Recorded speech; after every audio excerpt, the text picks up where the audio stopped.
Bom dia a todos, bom dia a todas. Bom dia para você que nos assiste pela TV UFMA no Maranhão e pela Pop TV em Sobradinho e Porto Alegre. Sejam todos muito bem-vindos e bem-vindas a mais um ICL Mercado Investimentos.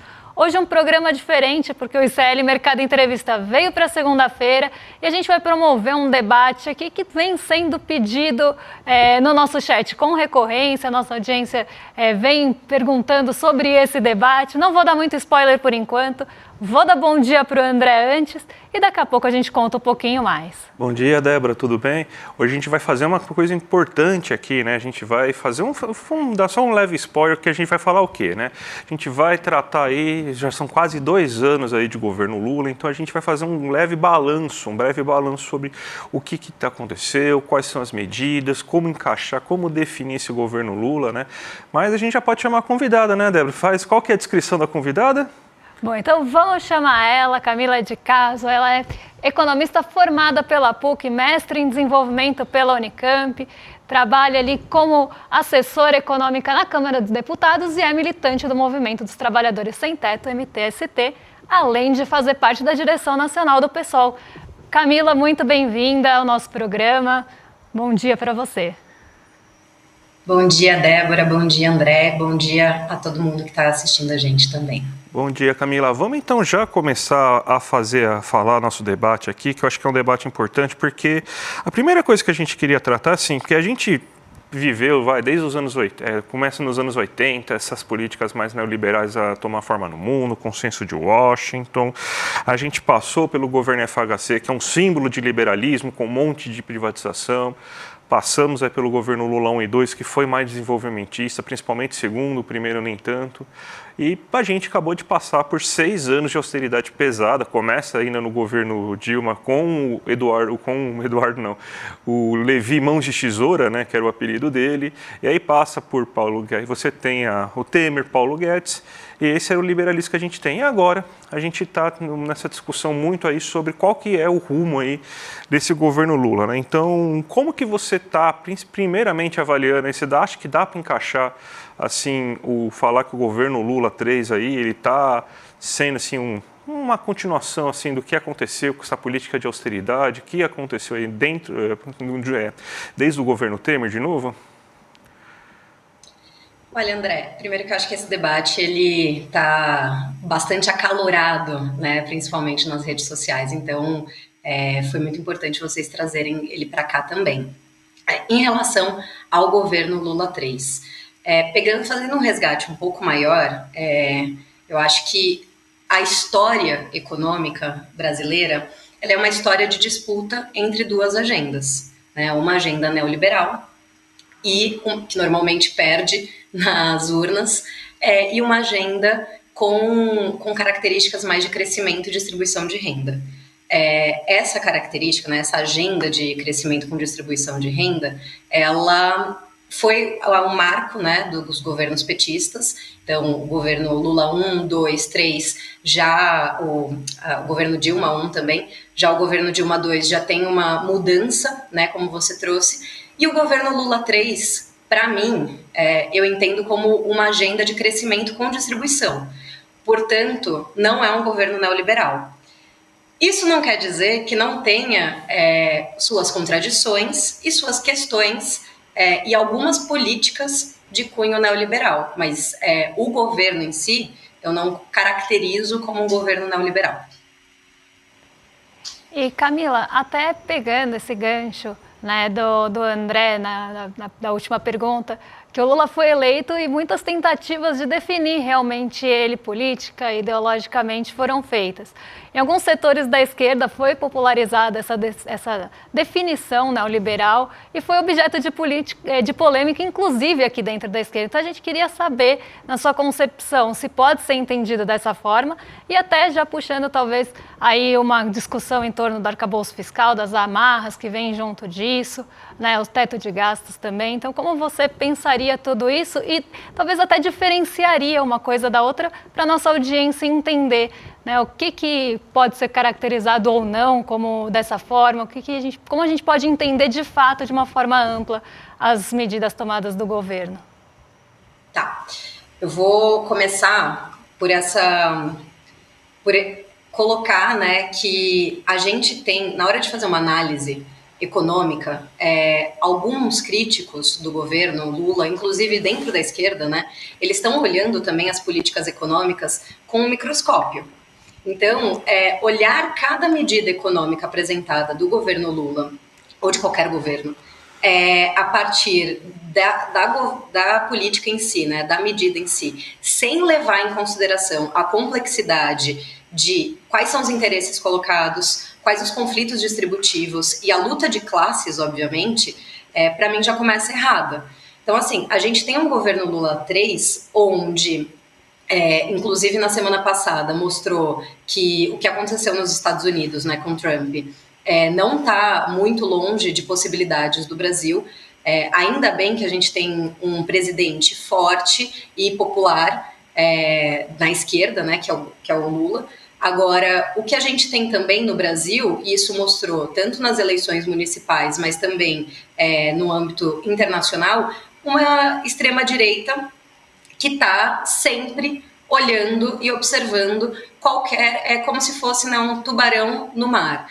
Qualquer mínimo sangue já vai para cima. Então, assim, acho que algumas medidas do governo, eu queria destacar as anteriores, né? Eu caracterizo o governo Temer, o governo Bolsonaro, como governos neoliberais. E quais são as diferenças em relação a um governo Lula 3 que dá uma continuidade no arcabouço fiscal com diferenças, né? O governo Bolsonaro, com Paulo Guedes, que era o grande fiador do mercado financeiro, ele apresentou e ele conseguiu coisas que nunca antes no Brasil tinham conseguido, como a desregulamentação financeira e cambial, né? A gente conseguiu barrar algumas coisas no governo Bolsonaro, como a tentativa que eles... o Paulo Guedes queria até uma tentativa de contas em dólar no Brasil, né? A gente ia ver, assim, a catástrofe aqui colocada. Então, assim, eles conseguiram a desregulamentação financeira e cambial, conseguiram avançar na autonomia do Banco Central, que não foi só em 2020 que eles tentaram, inclusive eles fizeram isso durante a pandemia, né? Porque eles sabiam que a capacidade de mobilização e tudo mais da esquerda estava muito prejudicada porque as pessoas estavam morrendo.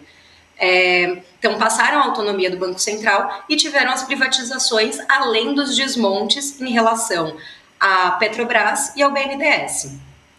Eu acompanhei a CPI do BNDES na Câmara dos Deputados, na época eu estava como assessora ainda da bancada do PSOL, e assim, o que a gente viu foi uma ridicularização da direita, porque eles não sabiam nem como o BNDES funcionava, eles aprenderam, foi uma aula para eles, além de não acontecer nada, né? Não tinha a grande caixa preta que eles procuravam. Agora, em relação ao governo Lula 3, mas tem o arcabouço fiscal, mas sempre tem alguma medida para os críticos de ocasião colocarem como um governo neoliberal. Ou então pegar pessoas do próprio PT para falar, não, mas essa daqui vocês não podem falar que é contra o governo. Mas criticar medidas, inclusive a gente faz. E é importante, inclusive para puxar o governo mais para uma agenda nossa, porque a agenda está em disputa.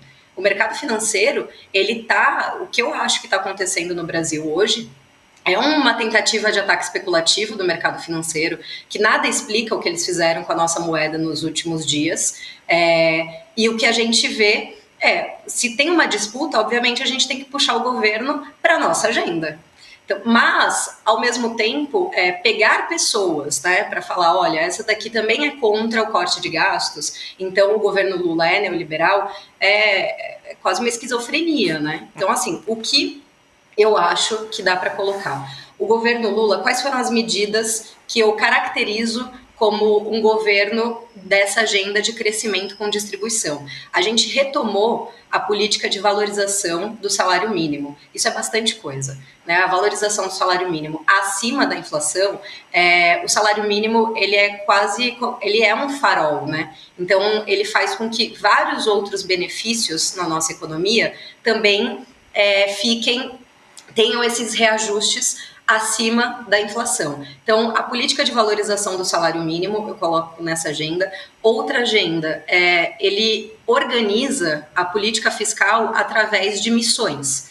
Tem o arcabouço fiscal? Tem, mas tem uma política de missões.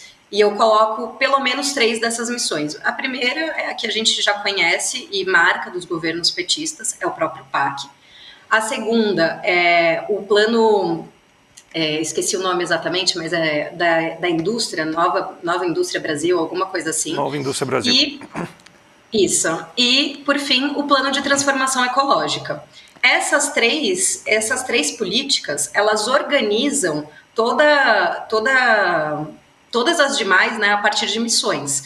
Uma política de missões, ela atribui também a um crescimento com distribuição de renda, que é uma marca não só dos governos petistas, mas também está ali em Celso Furtado, está em toda a nossa escola desenvolvimentista. Por isso, eu acho que a agenda que está colocada hoje, apesar de suas contradições, é ainda uma agenda de crescimento com distribuição de renda. Falando nessa questão aí, vamos entrar agora um pouco, Camila, na questão aí, principalmente do teto de gastos, do corte de gastos aí que está sendo proposto. Você liga no rádio quando tem notícia econômica, é só isso que se fala. O mercado parece que só está olhando para isso.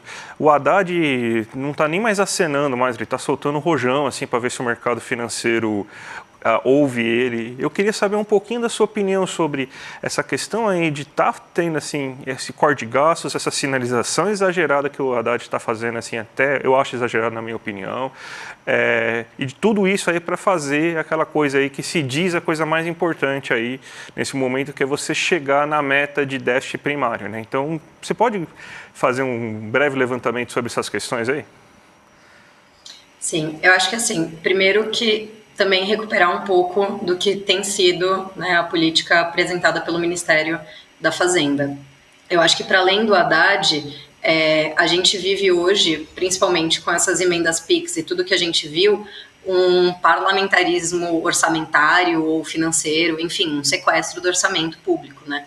E também, parte disso, os atores do mercado financeiro estão na Câmara dos Deputados, né? E por isso, não acho que a Faria Lima exatamente não tenha voto, porque eles têm seus representantes e fiéis ali dentro. Agora, em relação ao ajuste fiscal que está sendo tentado, sim, pelo Ministério da Fazenda.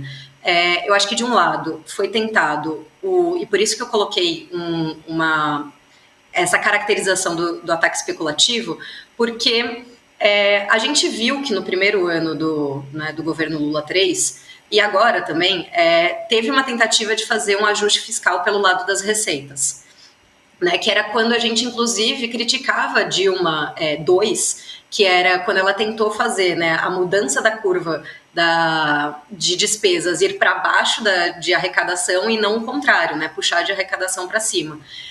Eu acho que teve uma movimentação do Ministério da Fazenda de tentar um ajuste pelo lado das receitas. E coloco isso com pelo menos 3 medidas que foram apresentadas, né? Teve a desoneração da folha de pagamento, o PERSE, né, que é o Programa Emergencial de Retomada do Setor de Eventos, e teve o famoso que a gente batalha tanto, o IGF. Essas 3 medidas, que foram barradas pela Câmara dos Deputados e pelo Congresso Nacional como um todo, elas juntas dariam cerca de 80 bilhões. Por isso que, para mim, quando a Câmara não aprova medidas, como foi do IGF, de 40 bi, né, as projeções colocavam, ou essas outras 2 primeiras no primeiro semestre, que também davam cerca de 32 bi, a gente não viu o dólar subindo como subiu nessas últimas semanas, nesses últimos dias. Então, assim, o problema para o mercado financeiro não é um ajuste de contas. O problema para o mercado financeiro é que ele não quer que seja feito pelo lado das receitas, ele quer que tenha corte de gastos. E aí a gente pode colocar uma série de questões também para...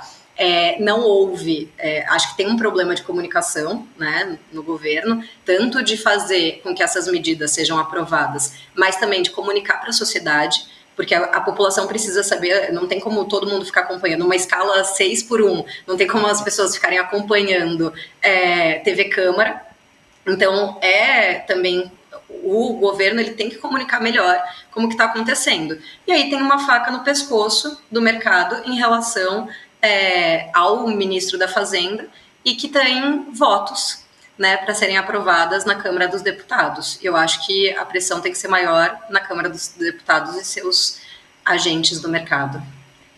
E Camila, eu acho que você colocou um ponto muito importante aqui, que é algo que a gente discute muito, porque tiveram várias discussões, inclusive o juros sobre capital próprio, que é algo que mexe muito com o setor financeiro, inclusive dentro do mercado financeiro, com o setor financeiro, que acaba distribuindo os juros sobre capital próprio como uma forma de colocar isso como uma despesa para diminuir a base tributária. Então tem uma série de questões que foram discutidas também para tentar aumentar a arrecadação, e isso teve um efeito contrário, né? Não se falou, por exemplo, no risco fiscal, que eu não consigo nem ver esse risco fiscal, mas não se falou em risco fiscal em nenhum momento que se discutiu os juros sobre capital próprio ou qualquer outra medida que não foi para frente como essas que você citou.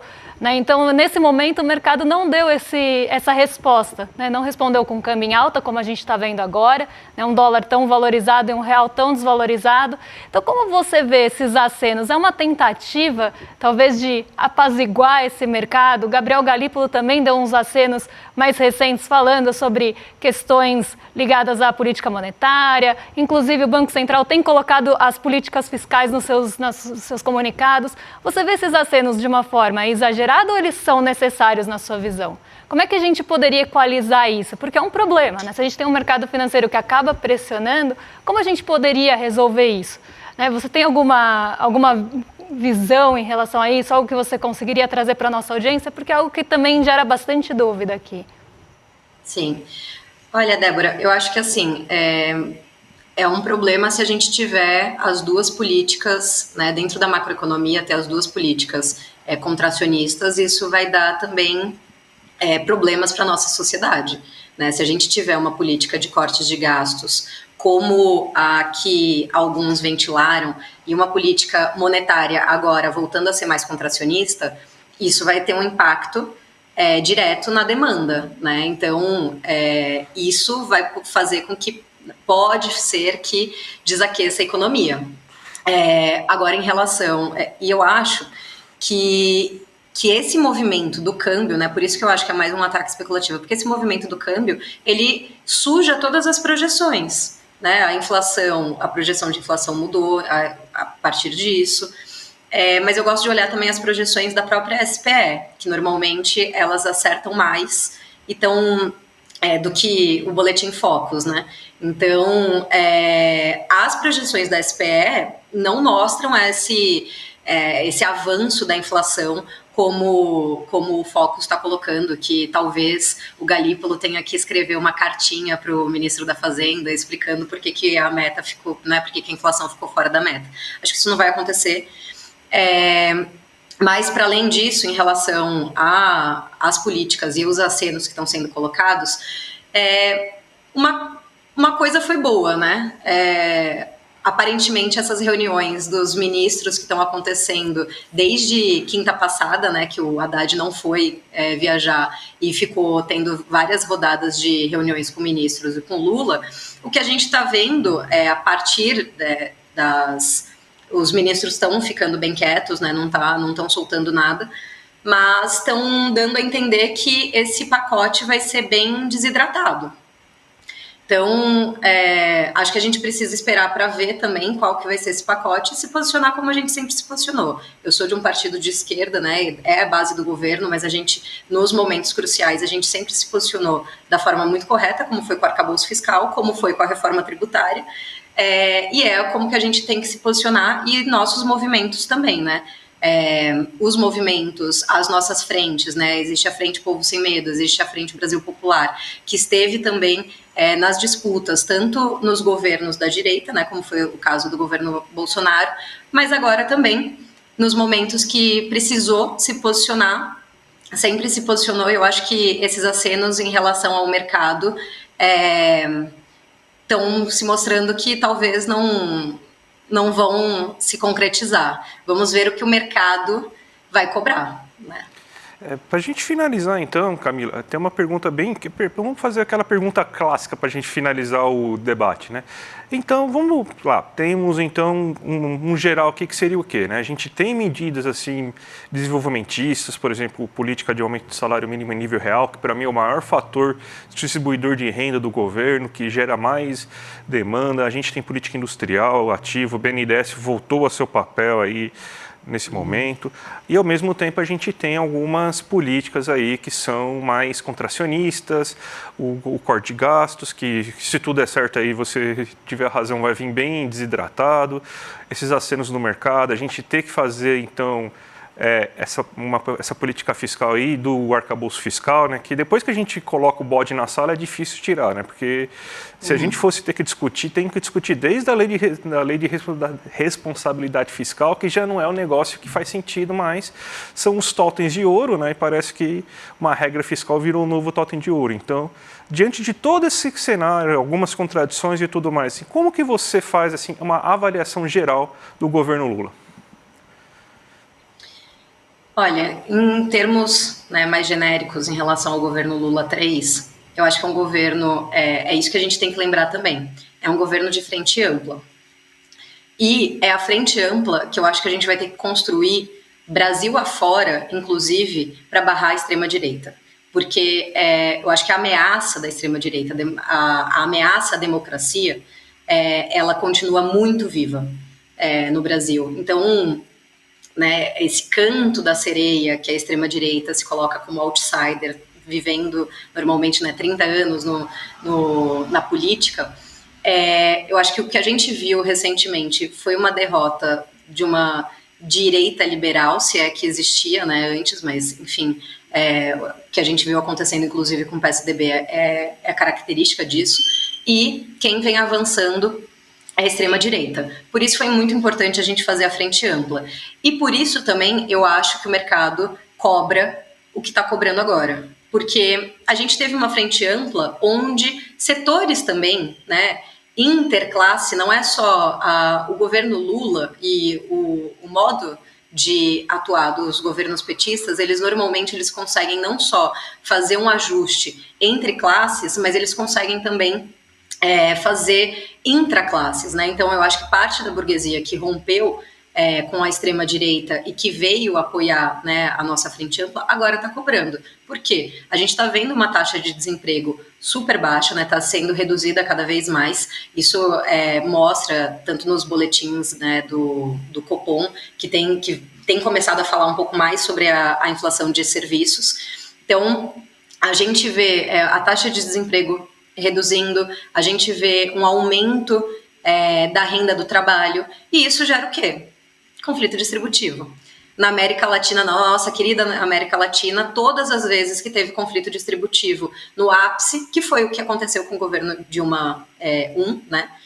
E aí teve todo o impeachment, o golpe e tudo mais. Na nossa América Latina, toda vez que tem um acirramento do conflito distributivo, tem golpe. É assim que se resolve. Então, antes eram de formas mais bruscas, né, que eram golpes militares, e agora esses golpes parlamentares que eles têm se modernizado. Então, assim, ao mesmo tempo, por isso que eu acho que o mercado financeiro tem tentado colocar e impor a sua agenda. Só que é isso, a gente tem crescido, a gente tem conseguido fazer uma economia, né, de crescimento com distribuição de renda, com ganhos para a classe trabalhadora, e quando você tem esse acirramento do conflito distributivo, para não ficar muito abstrato, né, o acirramento do conflito distributivo faz com que a classe trabalhadora coloque, né, na mesa maiores direitos. Então, por isso que eles querem cortar também direitos, né?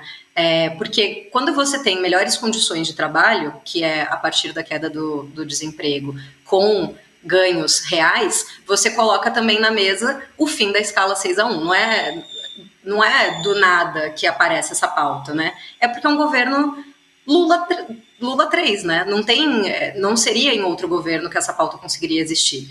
Então, acho que a gente tem a volta de uma democracia, acho que a gente tem a volta, além dos programas sociais, a gente tem a volta do BNDES, que sempre foi um instrumento, e isso é muito importante também na nossa economia, né?